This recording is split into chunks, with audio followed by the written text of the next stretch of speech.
So not too long ago, I told you about the Ruger P89 that I had recently acquired on the used market, and I love it.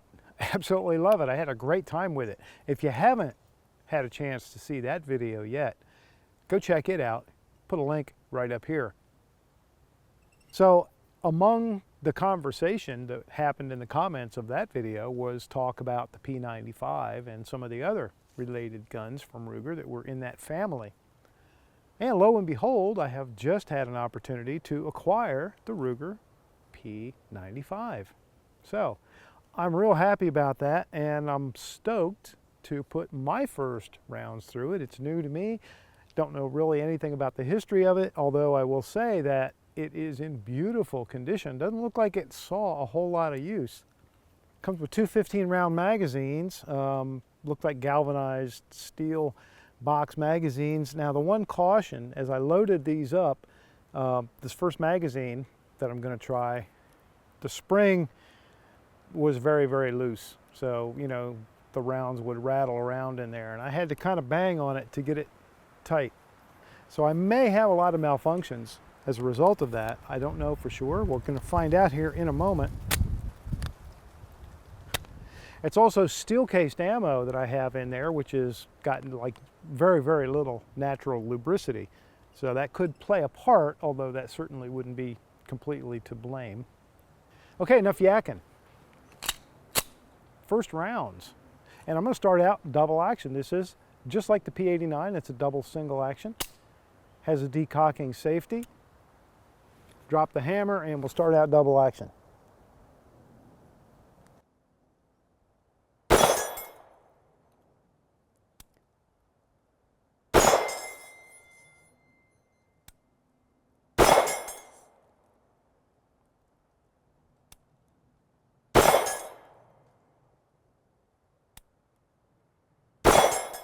Got that same set of really tight 3-dot sights.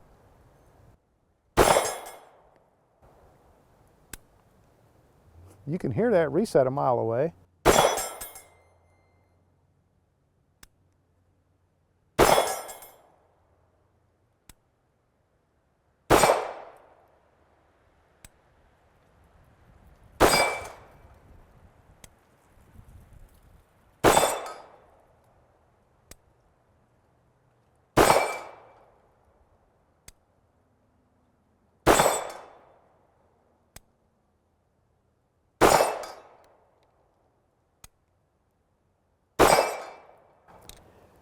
And so far, well, that was the magazine I was cautious of, because it seemed like it had a really, really weak spring, but worked okay. This next magazine is MagTech, and it is brass, so shouldn't have that concern, although didn't have a concern with the other. And this is the better of the two mags as far as how it felt loading it up.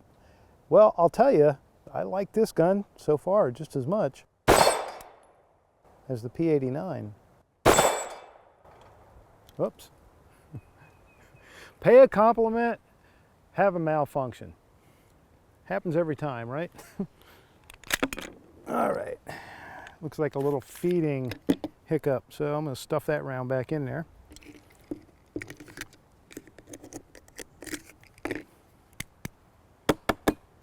Try it again.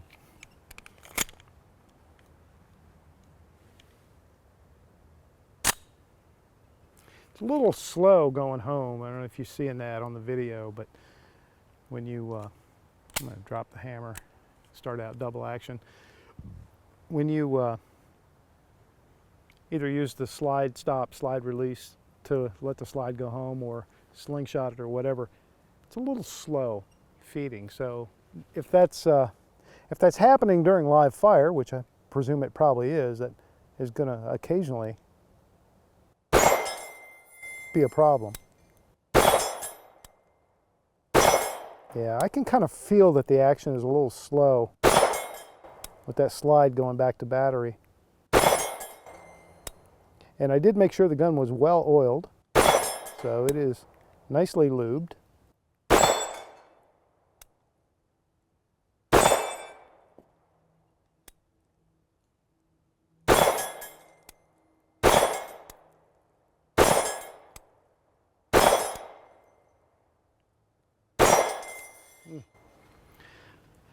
I don't know, man, it's just something about this era of guns. They have a feel. The old Smiths that I love so much, that third generation, and these old Rugers that I was not that familiar with. They're great. They are just built like tanks.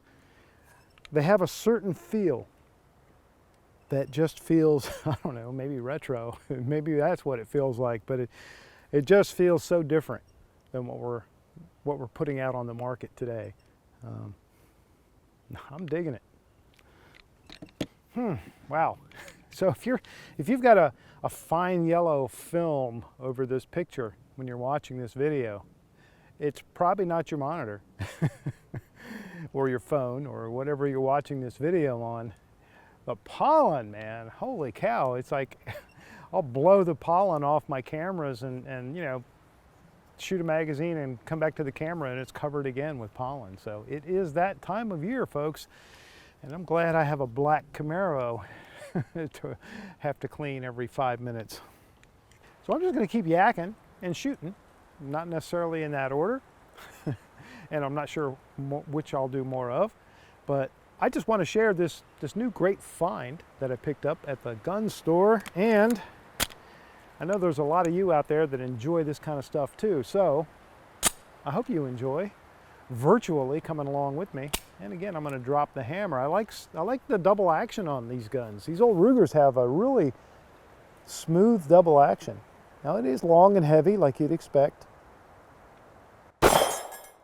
but it is nice and smooth, and it's a good trigger. Physically, it's a good trigger. It feels nice on the finger. It's got a nice curve, got a nice smooth polish. And then mechanically, it's a nice trigger.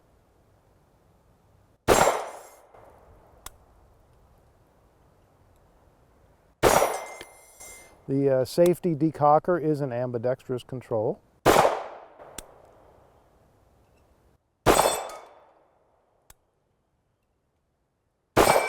And by the way, this is the magazine that I was concerned about before, and it felt perfectly fine when I loaded it up this time. So it could just be that it's been sitting idle for years. Maybe that spring just needed to be sprung.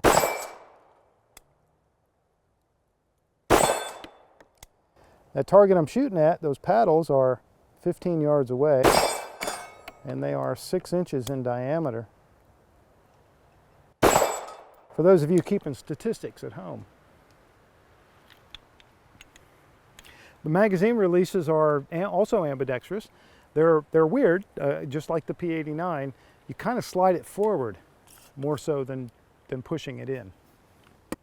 I took a break in between my shooting a little bit, and I actually stopped. I always bring a still camera. I'm a Nikon shooter for stills.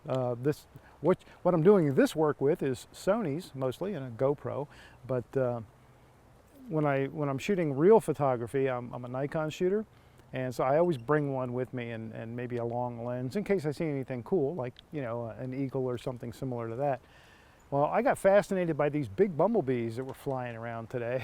So I took a break and did some bumblebee photography and actually got a couple of good ones. If you're interested in that sort of thing, whether it's the actual photography itself or the gear, including the gear that I use to make these videos with, I have another channel that I'm trying to get off the ground called Nights and Weekends. And I would love it if you guys would go give it a look. And even if you're not into that, if you just want to help a brother out, subscribe, watch the videos and give them a like, or just go hit like when I release something new. Like I said, I'm trying to get that channel off the ground as an alternative way for me to spend my creative energy, and in the likelihood that this one goes away, which I don't know. All right, enough. Back to it. Let's try that other plate.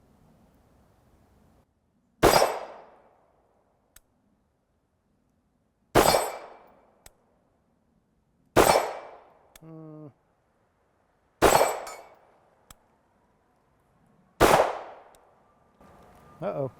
Uh-oh. First little stoppage here.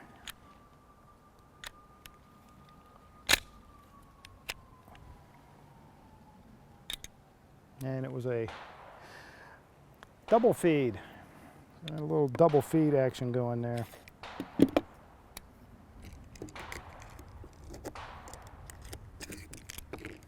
Oh, this is the magazine. So I was wrong. All right. This is the one with the spring issue, not the other one. Banging it on the table seems to help. So I'm going to attribute the that double feed to the magazine spring. I'll have to disassemble that later. So if you can hit a 6-inch plate 15 yards away with double action on an old gun, that says a lot for its double action.